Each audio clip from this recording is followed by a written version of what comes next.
नमस्कार मंडळी. आज आहे संविधान दिवस. खरं तर संविधान काय आहे? संविधान स्वातंत्र्य मिळाल्यानंतर आपल्या विचारवंतांनी आणि स्वातंत्र्य सेनानींनी विचार केला की आता स्वातंत्र्य तर मिळाले, मात्र पुढे आपला देश कसा चालणार, त्यासाठी काही गाईडलाईन हवी. आणि त्यासाठी त्यांनी खूप सारे समित्या तयार केल्या. त्याच्यातील एक होती मसुदा समिती, जिचे अध्यक्ष होते डॉक्टर बाबासाहेब आंबेडकर. मसुदा समितीने अनेक मसुदे बनवले आणि हा प्रत्येक मसुदा प्रत्येकाच्या हाताखालून गेला. त्यावर चर्चा, भाषणं आणि वादविवाद झाले. आणि 2 वर्ष 11 महिने आणि 18 दिवसांच्या अथक परिश्रमाने डॉक्टर बाबासाहेबांनी भारतीय राज्यघटनेला मूर्त स्वरूप दिलं. भारतीय राज्यघटनेची काही ठराविक वैशिष्ट्य आहे. आपली राज्यघटना ही लिखित आणि विस्तृत आहे. त्याचप्रमाणे प्रजासत्ताक म्हणजे आपल्याकडे वंश परंपरेने देशाचा प्रमुख ठरवला जाणार नाही, तर लोक तो निवडून देतील. त्याचप्रमाणे लोकशाही, लोकांना आपलं सरकार निवडण्याचा आणि बदलण्याचा अधिकार असेल. तसेच धर्मनिरपेक्षता, आपल्याकडे कोणताही असा अधिकृत धर्म नसेल, तर सर्व धर्म हे समान असतील. त्याचप्रमाणे स्वातंत्र्य, समता, न्याय, बंधुता हे सगळी सूत्री.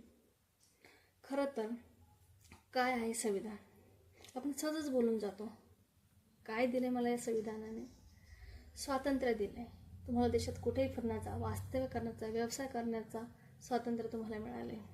तसेच शोषणाविरुद्धचा अधिकार मिळाला आहे. जीवित आणि स्वातंत्र्याचा अधिकार मिळाला आहे. न्यायालयाकडे दाद मागण्याचा अधिकार मिळाला आहे. शैक्षणिक आणि सांस्कृतिक अधिकार मिळाला आहे. तुम्ही कधी कुठेही फोटो काढता, डान्स करता, फिरता, एकत्र येता, हे सर्व अधिकार तुम्हाला संविधानानेच तर दिले. आणि तुम्ही आणि मी म्हणते, काय दिले आपल्याला संविधानानं? खरंच बरोबर आहे, काय दिलं आहे संविधानानं? समानता, प्रतिष्ठा, सभ्यता, शिक्षण, आरोग्यसेवा, राजकीय सहभाग, घरगुती हिंसाचारापासून संरक्षण, कामाच्या ठिकाणचा हक्क, मॅटर्निटी लिव्ह, या सगळ्या गोष्टी संविधानानं दिल्या आहे. आणि तू म्हणते, काय दिलं आहे मला संविधानानं? खरंच लग्नाचा, डायव्होर्सचा अधिकार, मुलाची कस्टडी, कामाच्या ठिकाणचा अधिकार, कामाचे तास, या सगळ्या गोष्टी संविधानाने दिल्या. आणि तो म्हणतो, काय दिलं आहे मला संविधानानं? अगदी बरोबर, काय दिलं आहे संविधानानं आपल्याला? स्वच्छ हवा, स्वच्छ पाणी यांबद्दल आवाज उठवण्याचा अधिकार, एकदम वन्य प्राणी यांच्याबद्दल भूतदया दाखवायचं आपलं कर्तव्य. त्याचप्रमाणे देशसेवेसाठी कधी तत्पर राहण्याचं हे आपलं कर्तव्य. त्याचप्रमाणे कोणावर अत्याचार होत असताना त्याच्यातर्फे आपण न्यायालयाकडे दाद मागण्याचा, आणि तेही उच्च न्यायालयात नाही तर सर्वोच्च न्यायालयात दाद मागण्याचा अधिकार हा आपल्याला संविधानाने दिला आहे. आणि आपण म्हणतो, काय दिलं आपल्याला संविधानानं? खरं तर कोणत्या देशाकडे नाही अशी सर्व समाविष्ट आणि एकदम महत्त्वपूर्ण असं डॉक्युमेंट आपल्याकडे असताना आपण म्हणतो, काय दिलं आहे मला संविधानानं? खरं तर आपल्याला अशी सवय झाली की जेव्हा आपल्या ताटात खूप सारी पंचपक्वान्न असताना आपल्याला दुसऱ्याचं रिकामं ताट भारी वाटतंय. खरं आहे, त्यात तरी आपलं काय चुकीचं म्हणा? राजकारण्यांनी त्यांची पोळी भाजण्यासाठी आपल्याला काही ठराविक मुद्दे दाखवले, आपल्यामध्ये वाद लावून दिले, गट केले. मात्र एक सुजाण नागरिक म्हणून आपली बुद्धी आणि मेंदू तल्लख असेल तर आपण आजच्या निमित्ताने तरी संविधानाचा थोडासा पार्ट वाचू, त्याच्यावर विचार मंथन करू.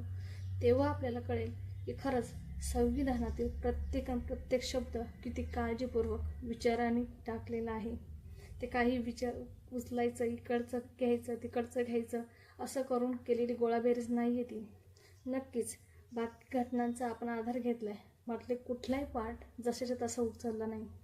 अजून तुम्ही म्हणता, काय आहे आपल्या संविधानात?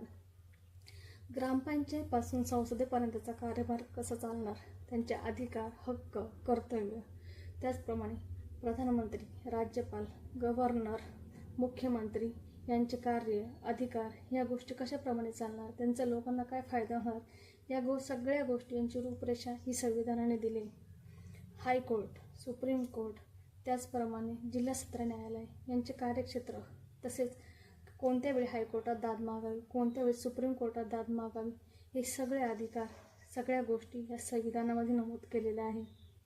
आणि आपण म्हणतो, काय आहे आमच्या संविधानात? MPSC, UPSC, त्याचप्रमाणे महाभियोग प्रक्रिया म्हणजेच राष्ट्रपतीला पदावरून काढण्याची गोष्ट कसं काढायची, कोणती प्रक्रिया करायची, विधानसभेत, विधान परिषदेत, त्याचप्रमाणे संसदेमध्ये प्रत्येक राज्याचं कसं प्रतिनिधित्व ठरेल, या सगळ्या गोष्टी अगदी मायक्रो टू मायक्रो गोष्ट ही संविधानाने दिली. आणि आपण म्हणतो काय आहे आमच्या संविधानात. खरं तर आपण असं म्हणायला हवं की बाप रे, जन्मल्यापासून इतके सगळे अधिकार न मागता मिळाले. ज्या ठिकाणी मतदानाच्या अधिकारासाठी स्त्रियांनी लढा दिला, तो अधिकार जन्मल्या आपल्याला मिळतोय. तर आपण खरं तर स्वतःला भाग्यवान ठरवलं पाहिजे. हे इकडून तिकडून उधार मागितलेल्या गोष्टी नाही, ही स्वकष्टाने निर्मित केलेलं असं महान असं डॉक्युमेंट आहे. एकदा विचार कर आणि मग म्हण काय दिलंय मला संविधानानं.